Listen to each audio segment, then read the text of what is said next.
Hi everyone, मैं रोहन यादव आप सभी का एक बार फिर से अपने यूट्यूब चैनल पर स्वागत करता हूं। आज की हमारी जो क्लास है ये एमपी सेट का सिलेबस है। आप सभी लोग देख रहे हैं समाजशास्त्र का। आगामी परीक्षा 15 दिसंबर 2024 को है एमपी सेट का एग्ज़ाम। उनमें आप लोगों को यहाँ से प्रश्न देखने को मिल सकते हैं। कल की क्लास हम लोगों ने डिस्कस भी किया था सामाजिक संरचना पर, और आज की जो हमारी ये क्लास है ये संस्कृति पर है।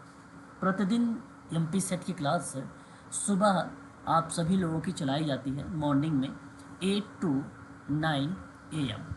आज ये जो क्लास है मैंने पब्लिक कर रखा है आप सभी लोगों के लिए, और हम लोग डिस्कस करने वाले हैं आज की क्लास में संस्कृति को लेकर। बहुत इंपॉर्टेंट टॉपिक है, यहाँ से सवाल आपकी परीक्षा में अवश्य पूछे जाएंगे। यहाँ अगर मैं बात करता हूँ आप लोगों से, तो आप सभी लोग देख रहे हैं संस्कृति शब्द का वैज्ञानिक एवं औपचारिक अर्थों में प्रयोग मानव शास्त्री E.V.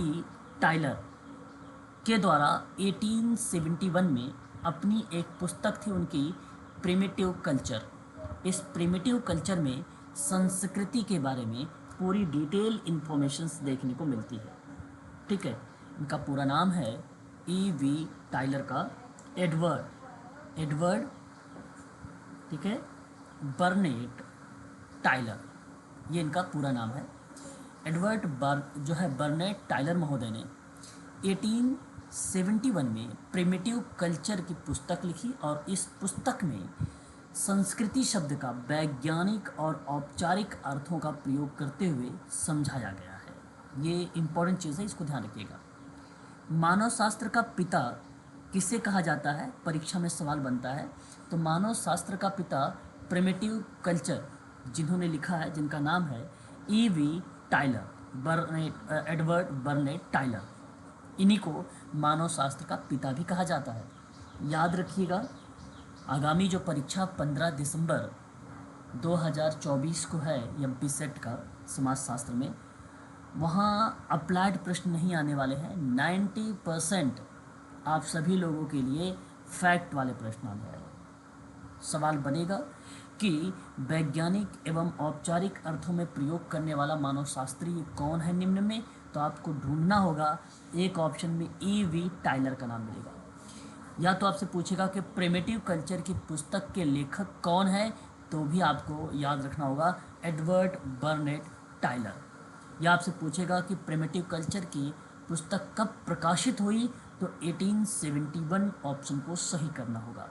या आपसे पूछेगा कि मानव शास्त्र का पिता किसे कहा जाता है, तब भी आपको नाम याद रखना पड़ेगा एडवर्ड बर्नेट टाइलर।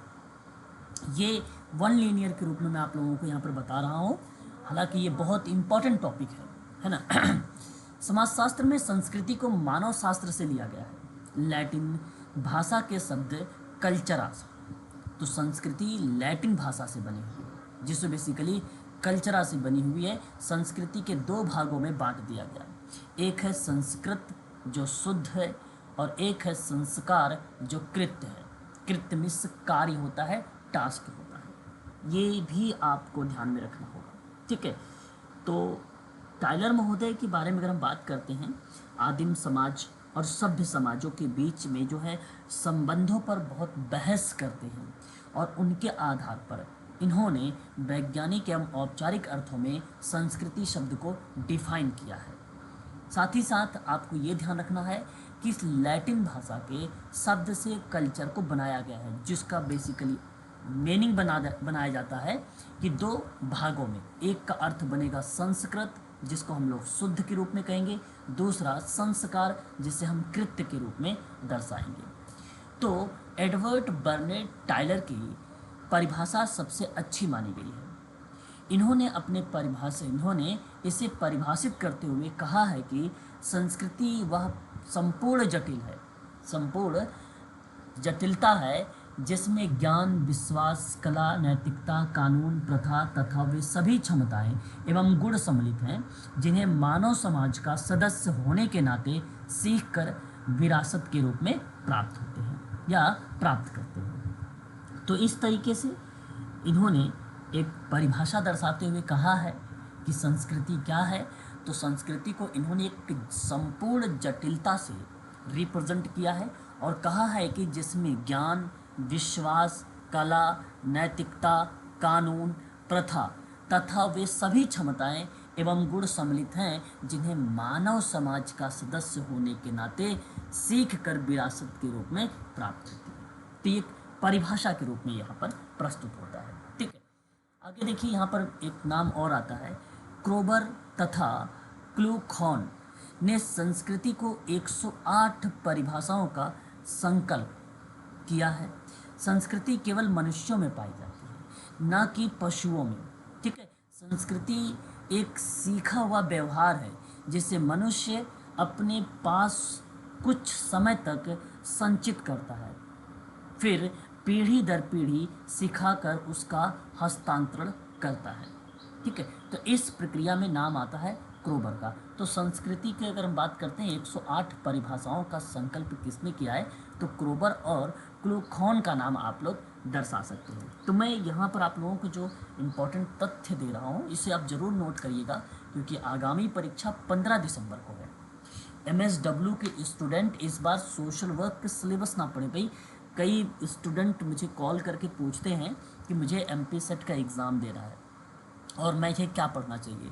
तो MP सेट का इस बार जो एग्ज़ाम हो रहा है 15 दिसंबर को, वहाँ बेसिकली समाज शास्त्र आपको पढ़ के जाना पड़ेगा, ना कि सोशल वर्क का सिलेबस पढ़ के जाना है। ठीक है, ये बात आप लोगों को ध्यान रखना है। इस बार जो आ रहा है आपकी परीक्षा में वो बेसिकली समाज शास्त्र का सिलेबस आ रहा है। MSW भले आपने कर रखा है, अच्छी बात है, ठीक है, लेकिन इस बार आयोग ने कहा है कि MSW को मौका दिया है कि MSW के स्टूडेंट जो है समाजशास्त्र का पेपर क्वेश्चन पेपर पढ़ के आएँ या उसके सिलेबस को पढ़ कर आएँ और परीक्षा को दें। ठीक है, अगर आप क्वालिफाई करते हैं तो आप माने जाएंगे। ठीक है, आप MSW के आधार पर माने भी जाएंगे। अब देखिए संस्कृति की परिभाषा है ये। संस्कृति की परिभाषा अगर हम बात करते हैं, कई विद्वानों ने अलग अलग तरीके से दिया। जैसे कि आप जानते हैं प्रिमिटिव कल्चर के बारे में अभी 1871 में जो है एडवर्ड बर्नेट टाइलर ने दिया है, उनकी परिभाषा भी आपने ऊपर देखा। लेकिन एक और परिभाषा इनकी आती है टाइलर की, संस्कृति एक सामाजिक विरासत है तथा समाज द्वारा व्यक्ति को दिया गया एक उपहार है। ये एक परिभाषा बन जाती है। मजुमदार एवं मदन ने कहा है कि लोगों के जीवन जीने का ढंग ही संस्कृति है। बहुत इंपॉर्टेंट परिभाषा ये भी है, लोगों के जीवन जीने का ढंग ही संस्कृति है। राल्फ लिंटन का नाम वेरी वेरी मोस्ट इम्पॉर्टेंट, आपका आगे जो टॉपिक आने वाला है परिस्थिति को लेकर वहाँ मैं आपसे जिक्र करूँगा। तो व्यक्ति संस्कृति की प्रतिछाया है, ये बात राल्फ लिंटन कहते हैं। बोगार्ट्स के द्वारा संस्कृति किसी समूह के कार्य करने और विचार करने की समस्त रीतियाँ होती हैं, ये बोगार्ट्स महोदय कहते हैं। वहीं अगर हम बात करते हैं बीर स्टेट के बारे में, कार्य करने, विचार करने एवं आसपास रहने की रीतियाँ ही क्या कहलाती हैं, संस्कृति कहलाती है। ठीक है, तो ये कुछ विद्वानों के द्वारा जो है बताया गया है। देखिए एक नाम और यहाँ पर अगर हम बात करते हैं, मेलिनोवस्की ने जीवन पद्धति एवं मानव क्रियाओं को संस्कृति माना है। ठीक है, मैकइवरन पेज के द्वारा देख सकते हो आप लोग कि संस्कृति हमारे दैनिक व्यवहार में कला, साहित्य, मनोरंजन और आनंद में पाए जाने वाले रहन सहन, विचार के तरीकों में हमारी प्रकृति की अभिवृत्ति है, जिसको हम लोग इस तरीके से भी डिफाइन कर सकते हैं कि इसे हम संस्कृति कहते हैं। तो संस्कृति एक जटिल अवधारणा है ना, जिसका हमारे जीवन में लगभग हर पहलू पर प्रभाव पड़ता है। अपनी बहुआयामी प्रकृति के कारण संस्कृति के असंख्य व्यक्तिगत अर्थ और अभिव्यक्तियां हैं। सबसे सम्मानित परिभाषाएं संस्कृति को मूल्य और विश्वास की एक प्रणाली के रूप में वर्णित करती है, जिसे दूसरों के साथ साझा किया जाता है और जो हमारी पहचान का एक आवश्यक निर्माण खंड बन जाता है ना। तो इसी प्रक्रिया में बेसिकली कई तरीकों से रिप्रेजेंट किया गया है कल्चर को। तो संस्कृति मानवीय संबंधों, समय और संस्कृति के क्षेत्रों में मानवीय समस्याओं और दुविधाओं को हल करने की एक गतिशील प्रक्रिया है, उसे ही हम लोग क्या बोलते हैं, कल्चर कहते हैं। ठीक है, याद रखना है आप लोगों को। संस्कृति को अभी हमने जो डिफाइन कर रहे हैं यहाँ पर केवल आपको अभी अर्थ बताया है, उसके बाद कुछ विद्वानों की परिभाषा बता रहा हूँ। जैसे यहाँ पर आप देख सकते हैं रूथ बेनेडिक्ट की, ये भी नाम बड़ा इम्पोर्टेंट है कल्चर में। ठीक है, तो यहाँ अगर हम बात करते हैं, इन्होंने कहा है संस्कृति को एक प्रतिमान के रूप में स्वीकार किया गया है। देखिए, ये आप लोगों को पीडीएफ ना मैं प्रोवाइड करूँगा अभी आपके व्हाट्सएप ग्रुप में, क्लास समाप्त होने के बाद व्हाट्सएप ग्रुप में आपको ये पीडीएफ दूंगा, आप ज़रूर एक बार इस पीडीएफ को देखिएगा। ठीक है, और वीडियो को आप यहाँ पर जो है बने रहिए अंत तक, अभी आपको और इम्पोर्टेंट तथ्य देने वाला हूँ जो आप लोग शॉर्ट की के रूप में नोट कर सकते हैं। ठीक है, उसके बाद देख सकते हैं आप लोग, टालकाट पार्सन्स ने संस्कृति को एक कार्य प्रणाली माना है जो मानव के व्यक्तित्व निर्माण में महत्वपूर्ण भूमिका निभाती है। इसे भी हम लोग संस्कृति कहते हैं। सेरोकिन का नाम आप देख सकते हैं। सेरोकिन ने अभौतिक संस्कृति का भावनात्मक पक्ष ही संस्कृति बताया। ये भी आपके परीक्षा के लिए इम्पोर्टेंट है। ठीक है, ये भी ध्यान रखिएगा। उसके बाद देखिए, एक इम्पॉर्टेंट पॉइंट यहाँ पे नोट बनाया गया है कि अधिसावयवी शब्द का सर्वप्रथम प्रयोग हर्बर्ट स्पेंसर द्वारा किया गया, लेकिन संस्कृति में क्रोबर के द्वारा अधिसावयवी एवं अधिवैयक्तिक शब्द दोनों का प्रयोग किया गया है। ये भी हम सबके लिए इम्पॉर्टेंट पॉइंट रहेगा। मैं चाहूँगा कि इस पॉइंट को भी आप लोग ध्यान में रखें। ठीक है, तो अधिसावयवी शब्द का सर्वप्रथम प्रयोग करने वाला कौन विद्वान का नाम आएगा? तो आप सभी लोग कह सकते हो हर्बर्ट स्पेंसर को। और दूसरा, अधिसावयवी एवं अधिव्यक्ति शब्द का प्रयोग करने वाला कौन विद्वान है या कौन व्यक्ति है? तो आप कहेंगे क्रोबर। देखिए, संस्कृति अधिवैयक्तिक होती है। ये क्या होता है मैं अभी आपसे चर्चा करूँगा। इसका अर्थ यह है कि संस्कृति का निर्माण एक व्यक्ति द्वारा ना करके समूह द्वारा किया जाए। एक व्यक्ति के द्वारा ना करके समूह द्वारा किया जाए तो उसका मतलब क्या बन जाएगा? अधिवैयक्तिक। क्या बन जाएगा? अधिवैयक्तिक बन जाएगा। इस क्रिया को भी आप लोगों को ध्यान में रखना होगा। ठीक है, बात समझ में आ रही है आप सभी लोगों को? साथ ही साथ देखो, इसमें अगर मैं आपसे बात करूं, ये यूजीसी नेट के स्टूडेंट के लिए भी इम्पोर्टेंट शब्द है। ये ज़रूरी नहीं केवल कि भाई एमपी सेट के लिए ही इम्पोर्टेंट है। ठीक है, यहाँ पर आप सब के लिए ये चीज़ें very very most important point के रूप में उभर के आ सकता है। अधिसावयवी का अगर आप लोगों की परीक्षा में पूछ ले अर्थ कि क्या होता है तो ध्यान दीजिए। तो मीनिंग इसका बनाया जाता है, संस्कृति इस अर्थ में अति जैविक होती है कि वह सीखने से अर्जित होती है। उसे हम लोग कहते हैं अधिसावयवी, सीखने से अर्जित होती है। तो संस्कृति के उन भागों से संबंधित जिसे समाज के व्यक्तिगत सदस्यों की तुलना में अधिक महत्वपूर्ण माना जाता है, उसे अधिसावयवी कहते हैं, या आप सुपर ऑर्गेनिक शब्दों से संबोधित भी कर सकते हैं। तो ध्यान रखना, अधिसावयवी का मतलब और अधिवैयक्तिक का मतलब। तो अधिसावयवी और अधिव्यक्ति शब्द दोनों का प्रयोग होगा क्रोबर का, और केवल अधिसावयवी शब्द का सर्वप्रथम प्रयोग हर्बर्ट स्पेंसर का। ये आगामी परीक्षा के लिए इम्पोर्टेंट पॉइंट है, इसे आप जरूर ध्यान में रखेंगे। आगे बात करते हैं संस्कृति की कुछ विशेषताओं को लेकर। देखिए, संस्कृति बेसिकली सामाजिक एवं संचयी होती है। ये बात आप सबको पता होना चाहिए कि जो संस्कृति होती है वो सामाजिक भी होती है और संचयी होती है। संचयी का मतलब होता है किसी क्रियाओं को लेकर हम बात करते हैं एकत्र करने से। ठीक है, तो संचय एकत्र करने वाला, तो एकत्र करने वाला कौन? व्यक्ति। ठीक है, तो संस्कृति सामाजिक एवं संचयी होती है, ये संस्कृति की विशेषता है। और यह सीखा हुआ व्यवहार है, ना कि वंशानुक्रम के माध्यम से हस्तांतरित है। तो वह सीखा हुआ व्यवहार है। कई विद्वानों का कहना है कि संस्कृति जो है वंशानुक्रम होती है, एक से दूसरे में हस्तांतरित होती है। और कई विद्वानों ने यह भी बताया है, साबित किया है कि संस्कृति वह सीखा हुआ व्यवहार है, ना कि वो वंशानुक्रम और हस्तांतरण का माध्यम है। इसमें हस्तांतरणशीलता का गुण एवं अनुकूलन की क्षमता पाई जाती है। ठीक है, प्रत्येक समाज की अपनी एक अलग संस्कृति होती है, वह समूह के लिए आदर्श होती है, और संस्कृति ही मानवीय आवश्यकताओं की पूर्ति करती है। संस्कृति में संतुलन एवं संगठन देखने को भी मिलता है। ये भी चीज़ आपको ध्यान में रखना होगा। संस्कृति के अंतर्गत, संस्कृति में आप ये भी कह सकते हो कि इसका मुख्य वाहक भाषा होती है। इसमें मानव व्यक्तित्व के निर्माण में सहायक होता है। संस्कृति सार्वभौमिक होती है। संस्कृति में भौतिक अभौतिक दोनों प्रतिमान पाए जाते हैं। संस्कृति अधिवैयक्तिक होती है, व्यक्तिगत ना होकर सामूहिक का होना अधिवैयक्तिक कहलाता है। और इसका अर्थ यही बनेगा कि संस्कृति का निर्माण एक व्यक्ति ना करके पूरे समूह द्वारा किया जाए। वही देखो यहाँ पर नीचे डिफाइन भी कर दिया। देखिए यहाँ पर भी लिखा हुआ संस्कृति अधिसावयवी के रूप में भी।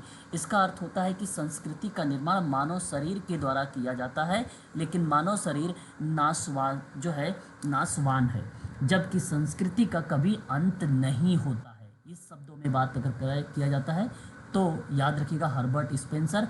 और यहाँ अधिवैयक्तिक और अधिसावयवी दोनों शब्दों की बात होती है तो क्रोबर, अभी ऊपर आप लोगों ने नोट भी किया है, ठीक है। तो यहाँ विशेषता में आप लोगों ने यहाँ पर आसानी से देख सकते हैं, ठीक है। तो ये चीज़ें हैं, इसको आप सभी लोग ध्यान में रखिएगा। यदि कोई भी डाउट अगर आपके मन में बन रहा है एमपी सेट समाजशास्त्र के संदर्भ में, तो आप मेरा नंबर नोट कर सकते हैं 8506031308 पर आप कॉल भी कर सकते हो, और व्हाट्सएप के माध्यम से एमपी सेट की अगर आप क्लास लेना चाहते हो तो सुबह चलती है 8 से 9, आप उस क्लास को भी ले सकते हो, ठीक है। संस्कृति के संदर्भ में आज का मेरा टॉपिक है। ये क्लासेस बेसिकली गूगल मीट पे चलाई जाती है, और आप सभी लोगों को यूनिट के क्रम में यहाँ पर पीडीएफ और वीडियो का लिंक आप सभी लोगों को प्रोवाइड कराया जाएगा, ठीक है। आगे बात करते हैं संस्कृति के निर्माण के आवश्यक तत्व या उपादान को लेकर। संस्कृति के उत्पादन का तात्पर्य है संस्कृति के संरचना में योगदान देने वाले विभिन्न अंगों या इकाइयों से, जिसमें संस्कृति तत्व शामिल है, संस्कृति संकुल शामिल है, प्रतिमान या संस्कृति क्षेत्र भी आता है।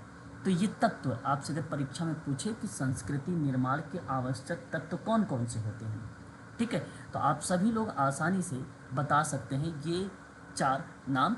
एक संस्कृति तत्व, दूसरा संस्कृति संकुल, और प्रतिमान, और संस्कृति क्षेत्र। अब समझिएगा संस्कृति तत्व बेसिकली क्या है जो यहाँ पर आप देख रहे हैं। ये ना संस्कृति की सबसे छोटी एवं परिभाषिक इकाई होती है। इस प्रक्रिया में देखिए मैं बताऊं, संस्कृति के निर्माण के लिए जो आवश्यक तत्व है वो भाषा भी है, प्रतीक भी है, मानदंड भी है, मूल्य है, विश्वास है, कलाकृतियाँ हैं, कई टाइप चीज़ें बनती है। भाषा आप सोच रहे होंगे कैसे सर तत्व के रूप में आ सकती है, बिल्कुल आ सकती है। संस्कृति का एक मूलभूत तत्व भाषा के जरिए ही विचार, भावना और अनुभव को व्यक्त किया जा सकता है।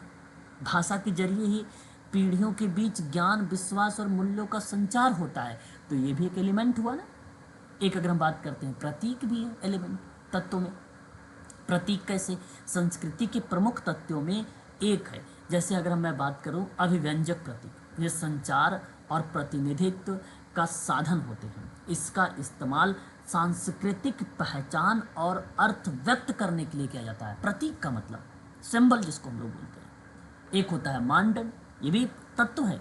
समाज या समूह के भीतर व्यवहार के स्वीकृति जो मानक है उसको मानदंड कहा जाता है। Rule regulations. वैल्यूज तत्व हैं, मूल्य, सिद्धांत या आदर्श होते हैं जो व्यक्ति के कार्यों और निर्णयों को मार्गदर्शन करते हैं, ठीक है। इसी तरीके से कई संस्कृति का एक तत्व नहीं, कई तत्व होते हैं, कई एलिमेंट होते हैं, जिसमें देखो समाज भौतिक वस्तुओं में शामिल होती है। अब आप सोच रहे होंगे सर भौतिक वस्तु कौन से हो सकती है, तो इसमें उपकरण हो गया, तकनीक हो गया, कपड़े हो गए, खाने के बर्तन हो गए, परिवहन के साधन हो गए। ये क्या है? ये भौतिक वस्तुओं के रूप में रिप्रेजेंट करते हैं, ठीक है। तो ये चीज़ें ध्यान रखना है। अनेक संस्कृति तत्व के परस्पर मिल जाने से संस्कृति संकुल का निर्माण होता है। अब जितने तत्व हैं, कलाकृतियाँ मिल जाए, मूल्य मिल जाए, मानदंड मिल जाए, प्रतीक मिल जाए, भाषाएं मिल जाए, तो वो क्या बन जाएंगे? आगे संस्कृति संकुल का निर्माण करेंगे। और जब संस्कृति संकुल को एक विशेष स्थिति का नाम मिल जाए तो वह संस्कृति प्रतिमान कहलाता है। देखिए किस तरीके से यहाँ पर नोट किया गया है, एक सीक्वेंस में, एक क्रमबद्धता से बताया गया है यहाँ पर, ठीक है। तो वो क्या बन जाता है? संस्कृति प्रतिमान बन जाता है। और जब संस्कृति प्रतिमानों का एक निश्चित सीमा तक विस्तार हो जाए तो वह क्या कहलाता है? संस्कृति क्षेत्र कहलाता है, ठीक है। तो संस्कृति की संरचना में योगदान देने वाले कुछ अंग हैं, जिसमें से संस्कृति तत्व है, ठीक है। और संस्कृति जो तत्व होता है वो संस्कृति की सबसे छोटी इकाई मानी गई है, ठीक है। और अनेक अगर आपने संस्कृति के तत्व को मिला दिया तो परस्पर मिल जाए तो वहाँ पे संस्कृति संकुल बन जाता है। अब संस्कृति संकुल क्या है अभी मैं बात करूँगा, आप निश्चिंत रहें। और फिर जब यहाँ पे संस्कृति संकुल संकुल को एक विशेष नाम दे दो तो उसका नाम बन जाता है प्रतिमान, कि ये संस्कृति का प्रतिमान हो गया, मॉडल हो गया। और संस्कृति प्रतिमानों को एक निश्चित सीमा से विस्तार कर दीजिए तो वह एक प्रकार का संस्कृति क्षेत्र बन जाता है। ये बात आप ध्यान रखिएगा। तो संस्कृति तत्व की अवधारणा का सर्वप्रथम प्रयोग किसने किया संस्कृति तत्व का? तो क्लार्क विस्लर ने किया था। ठीक है, अपनी पुस्तक उनकी एक थी मैन एंड कल्चर करके, उस पुस्तक में संस्कृति तत्व को बताया गया था और कहा भी गया कि संस्कृति का सबसे छोटा भाग आपके नीचे आ रहा है, यहाँ पे ध्यान दीजिएगा, संस्कृति का सबसे छोटा भाग जिसे और विभाजित नहीं किया जा सकता है। और ये बात सत्य भी है, हम इसे और विभाजित नहीं कर सकते हैं। ठीक है, और संस्कृति तत्व कहलाता है वो। और संस्कृति तत्व की छोटी इकाई या एकल तत्व ही होते हैं जिनको मिलाकर संस्कृति का निर्माण किया जाता है। ठीक है, इस क्रिया में इसको बताया गया है कि ये संस्कृति के संदर्भ में चीज़ें आती हैं। आगे बात करते हैं संस्कृति के जो है तत्व पर। आप देखिए संस्कृति के जो तत्व हैं वो किस तरीके से प्रस्तुत हो रहे हैं विशेषताओं के रूप में। ठीक है, तो यहाँ पर देख सकते हैं संस्कृति के, देखिए वे तत्व एक दूसरे से जुड़े होते हैं और एक जटिल सांस्कृतिक प्रणाली बनाते हैं और यही प्रणाली व्यक्तियों के अनुभव और अंतःक्रियाओं का आकार देती है। ठीक है, ये बात ध्यान रखिएगा। तो सांस्कृतिक तत्व की विशेषताओं में देखिए 3 प्रमुख विशेषताएं हैं। एक तो सांस्कृतिक तत्व गतिशील होता है, दूसरा सांस्कृतिक तत्वों की उत्पत्ति से संबंधित छोटा या बड़ा इतिहास होता है, सांस्कृतिक तत्वों में समावेशन तथा सामूहिकरण का गुण पाया जाता है जिससे वह आपस में सामंजस्य के साथ रहते हैं। ठीक है, तो ये संस्कृति तत्व की विशेषताएं हैं। ठीक है, इसके संबंध में मैं आप लोगों को प्रैक्टिस जब करवाऊंगा तो और अच्छे से समझ में आ जाएगा, क्योंकि ये टॉपिक आज देख ही रही है आप लोग, कल इस पे मैं प्रैक्टिस करवा देता हूँ आप सभी को। ठीक है, आप आसानी से समझ जाएंगे कि प्रश्न किस तरीके से बनाए जाते हैं। तो यहाँ केवल ये ध्यान रखना कि सांस्कृतिक तत्व की विशेषताएं कौन कौन सी होती हैं। तो 3 टाइप की विशेषताएं, कोई पर्टिकुलर विद्वान का नाम यहाँ पर बेसिकली रिप्रेजेंट भी नहीं किया गया है। ठीक है, यहाँ आप ध्यान रख सकते हैं सांस्कृतिक तत्वों के संदर्भ में। ठीक है, एलिमेंट में। लेकिन अगर तत्वों की अवधारणा की बात अगर आएगी, ठीक है, विशेषता की बात नहीं मैं कर रहा हूँ, मैं अवधारणा की बात कर रहा हूँ, तो नाम क्लार्क विस्लर का आएगा। किताब का नाम पूछेगा तो मैन एंड कल्चर का नाम आएगा, ये किताब है, ये बात ध्यान रखिएगा। ठीक है, आगे बात करते हैं। विभिन्न समाजशास्त्रियों के अनुसार संस्कृति तत्व के बारे में बताया भी गया है। अच्छा, सर्वप्रथम प्रयोग तो भाई याद रखना होगा आपको, विस्लर का नाम आएगा, लेकिन इसके अनुसार और भी विद्वानों के नाम आते हैं जहाँ सांस्कृतिक तत्व आता है, जैसे हर्ष को विटर्स का नाम आता है। इन्होंने संस्कृति तत्व को संस्कृति की सबसे छोटी पहचानी जा सकने वाली इकाई को कहा। क्रोबर ने सांस्कृतिक तत्व को संस्कृति का न्यूनतम परिभाषा तत्व माना। टाइलर और फ्रेंच जो है बोआस ने संस्कृति तत्वों के आधार पर विभिन्न संस्कृतियों और तुलनात्मक अध्ययन किया। और Clark Wissler very very most important, जिसने संस्कृति तत्व की अवधारणा दिया, उसने 9 संस्कृति तत्वों का उल्लेख किया। किम्बॉल यंग ने 13 संस्कृति तत्वों का बात की है या उल्लेख किया है। ठीक है, ये भी नाम दे सकते हैं। राउफ लिंटन महोदय ने 3 तत्व बताए हैं किसके, संस्कृति के। एक है सार्वभौमिक तत्व, दूसरा है विशिष्ट तत्व, तीसरा है वैकल्पिक तत्व। ये आपको ध्यान में रखना होगा एलिमेंट के रूप में। आशा करता हूं कि ये चीजें भी आपको समझ में आ गई होगी। ठीक है, अब आगे चलिए, आगे देखेंगे तो भौतिक और अभौतिक संस्कृति, संस्कृति के प्रकार के रूप में। देखो संस्कृति कई टाइप की होती है ना। यहाँ तो बेसिकली मैं एक नाम बता रहा हूँ, जो आगबन का नाम देखने को आप सभी को मिला है। आगबन महोदय ने सोशल चेंज एक किताब लिखा था सन 1922 में, जिसमें संस्कृति के 2 प्रकार बताए थे। एक था भौतिक संस्कृति, दूसरा था अभौतिक संस्कृति। अब ध्यान देने वाली बात यह है आप सबके लिए कि भौतिक संस्कृति होती क्या क्या है। इसके अंतर्गत उन सभी भौतिक और मूर्त वस्तुओं का समावेश होता है जिनका निर्माण मनुष्य ने अपनी आवश्यकताओं की पूर्ति के लिए किया है। अच्छा, ये बात देखिए सही है। अगर आपसे पूछा जाए भौतिक संस्कृति और अभौतिक संस्कृति में अंतर, ठीक है, तो मैं आप सभी लोगों से कहूँगा कि ये चीज़ आप कभी भूलना मत कि भौतिक में वस्तु जो भी चीज़ें बनती हैं वो मूर्त वस्तुओं का समावेश होता है। किसका होता है, मूर्त वस्तुओं का समावेश होता है, लेकिन अभौतिक संस्कृति में अमूर्त वस्तुएं होती हैं। ठीक है, ये बात ध्यान रखिएगा।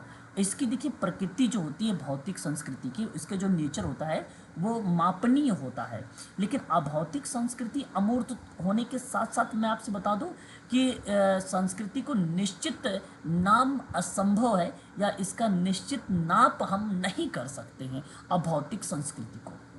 भौतिक संस्कृति ना उपयोगिता की दृष्टि से बड़ी सरल मानी जाती है, लेकिन अभौतिक संस्कृति तुलनात्मक दृष्टि से अगर बात किया जाए तो बहुत जटिल है, ये बात ध्यान रखिएगा।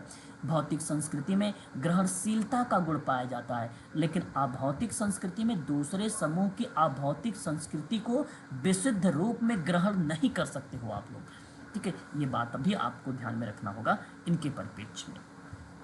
आगे बात करते हैं तो कहा गया है कि बीरिस्टीड ने अपनी एक पुस्तक लिखी, वो लिखी थी सोशल ऑर्डर। उसमें भौतिक संस्कृति के समस्त जो तत्व थे वो 12 भागों में डिवाइड किया था, जैसे मशीनें, उपकरण, बर्तन, उसके इमारतें, सड़क, पुल, हथियार, ठीक है, कलात्मक पुस्तकें, वस्त्र, वाहन, फर्नीचर, खाद्य पदार्थ एवं दवाइयाँ। ये 13 भागों में डिवाइड किया बीरिस्टीड ने। ठीक है, अकबर ने जिसे भौतिक संस्कृति कहा उसी को मैकाइवर पेज ने क्या बोला है, सभ्यता कहा है। मैं शुरुआत में भी आप लोगों को इसके बारे में थोड़ा सा जिक्र किया था सभ्यता को लेकर। एक देखिए अभौतिक संस्कृति, अभी मैंने अंतर तो बता ही दिया आप लोगों को। अभौतिक संस्कृति अमूर्त होती है, ये बात आपको क्लियर हो गया, जिसकी कोई माप तौल, आकार, रंग आदि नहीं होता, ये भी मैंने बता दिया, क्लियर हो गया। संस्कृति सामाजिकरण एवं सीखने की प्रक्रिया के द्वारा एक पीढ़ी से दूसरी पीढ़ी की ओर जो है हस्तांतरित होती है, ये भी बात क्लियर हो गया।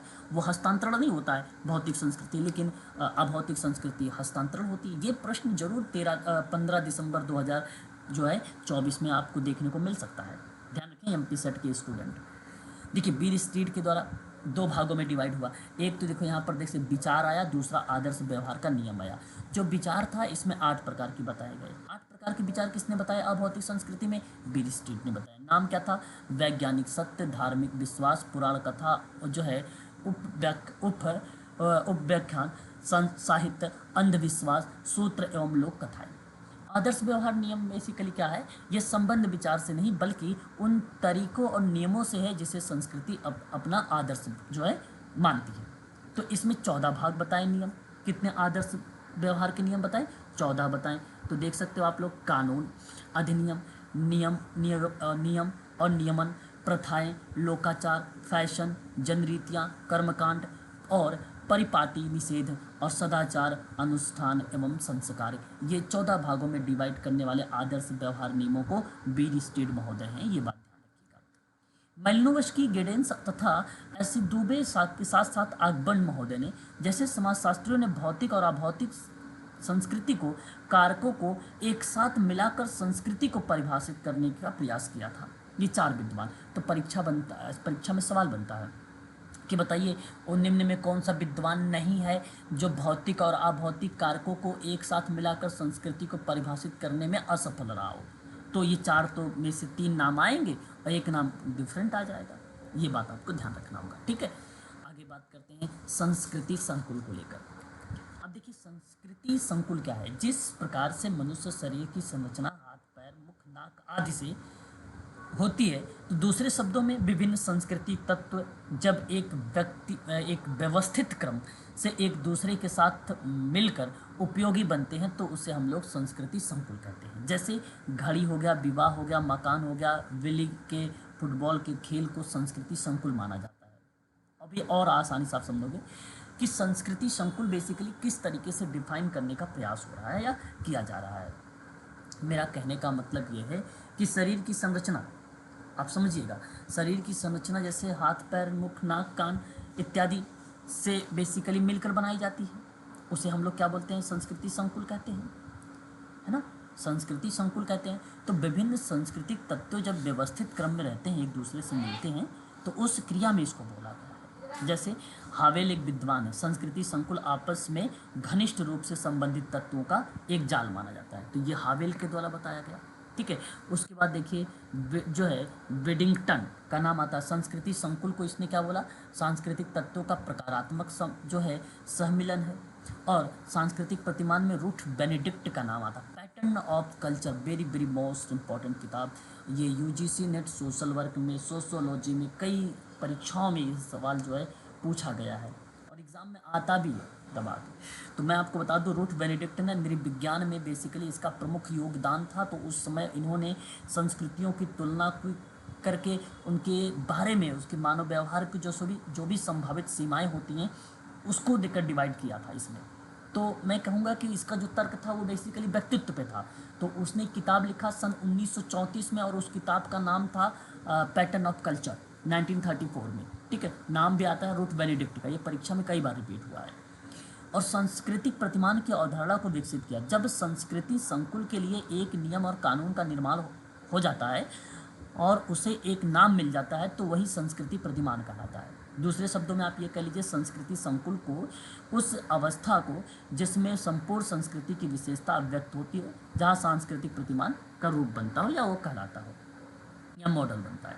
ठीक है, तो इस तरीके से यहाँ पर देख सकते हैं किस तरीके से विद्वानों ने अपने अपने चीज़ों को डिवाइड किया है। यहाँ पर देखिए रूथ बेनेडिक्ट के बारे में थोड़ा सा, इसने संस्कृति प्रतिमान को दो भागों में डिवाइड किया। एक तो नाम यहाँ पे बता सकते हो कि अपोलो नियम करके, दूसरा बता सकते हो आप लोग डियोनीशियन करके।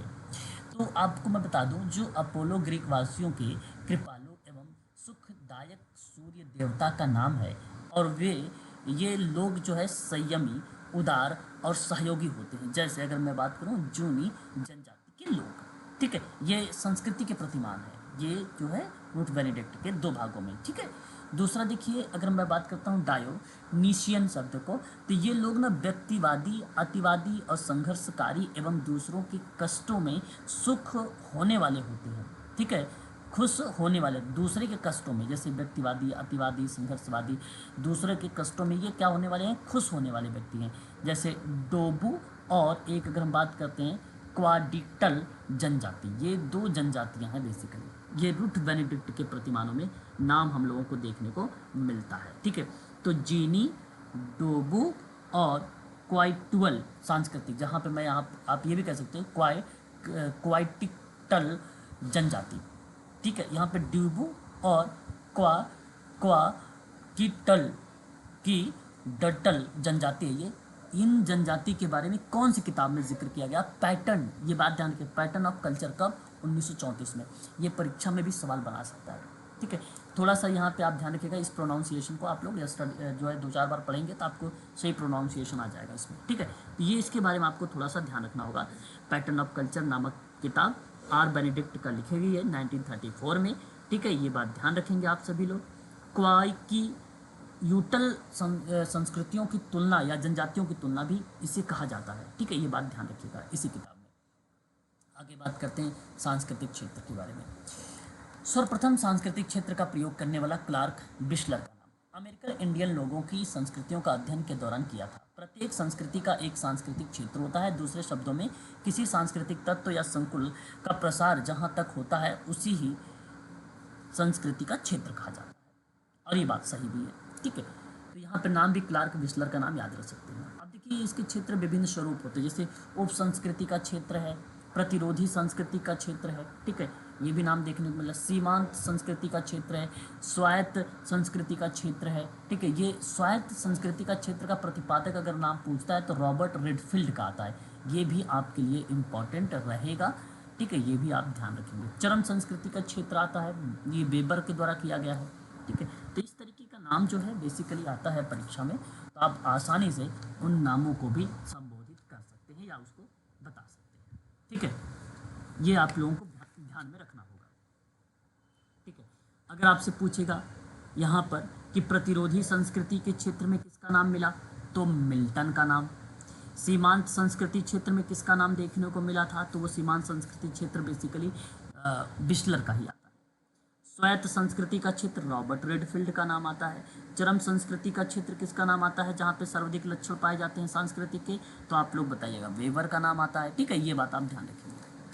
अब देखिए, किसी भी विशिष्ट संस्कृतियों के क्षेत्र में यहाँ पे विशेषताएं बताई गई हैं। एक तो परिवर्तनशील होता है, पर संस्कृति ग्रहण होता है, सांस्कृतिक सापेक्षता होती है, अवसरों की उपलब्धता होती है, सांस्कृतिक विलंबना यानी कल्चर लैग भी होता है, सांस्कृतिक जो है संपर्कता होती है, सांस्कृतिक बहुलता होती है, सांस्कृतिक स्वायत्तता होती है, सांस्कृतिक प्रसारता होती है, सांस्कृतिक वस्तुनिष्ठता होती है।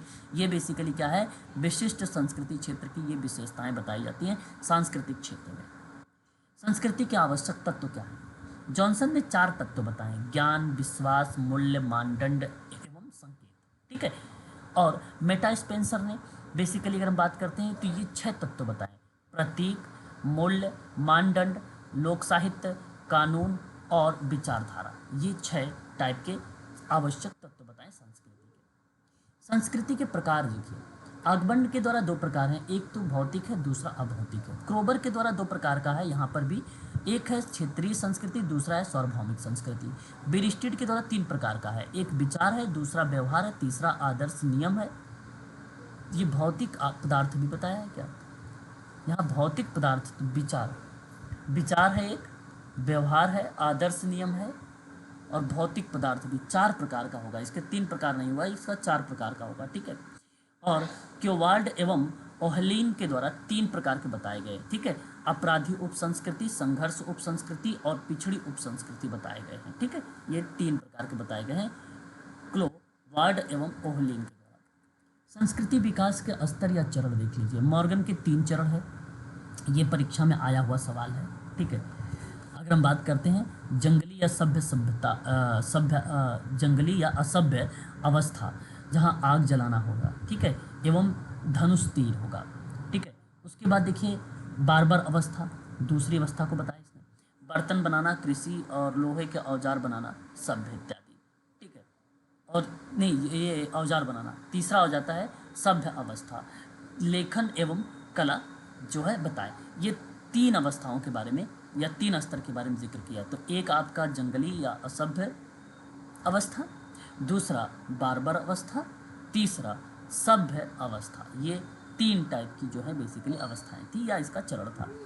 स्पेंसर ने 4 स्तर बताए, शिकारी या संग्राहकता अवस्था, दूसरा कृषि अवस्था, तीसरा पशुपालन, चौथा औद्योगिक अवस्था।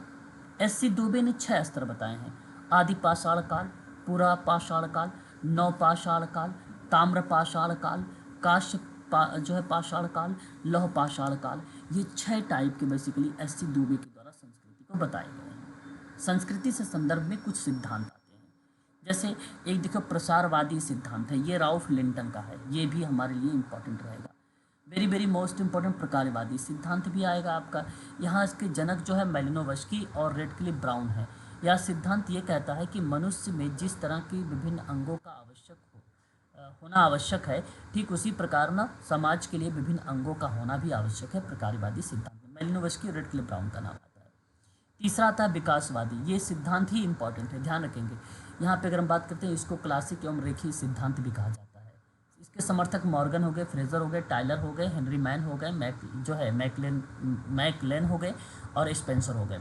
इस सिद्धांत के अनुसार कहा गया कि समाज का विकास सरल से जटिल की ओर होता है और यह सिद्धांत तुलनात्मक पद्धतियों का भी सहारा लेता है और कहता है कि समाज का विकास स्वतः धीरे धीरे होता है। और इसी सिद्धांत को बताते हुए मॉर्गन ने जंगली बार्बर शब्द की बात कही है, वहीं टाइलर ने इसे आत्मवाद, बहुदेववाद, इक्वेशरवाद की बात भी कही है। नाम टाइलर याद रखिएगा।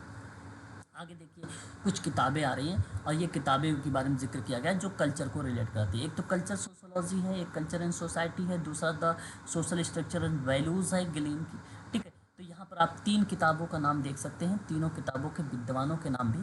तो कल्चर सोसाइटी गिलीन और गिलीन का हो जाएगा, कल्चर एंड सोसाइटी की बात करेंगे तो वो मेरिल एंड्रीज का हो जाएगा, the social structure and values की बात करेंगे तो आर के मुखर्जी का नाम आ जाएगा, ठीक है। ये किताबों के रूप में भी याद रखेंगे।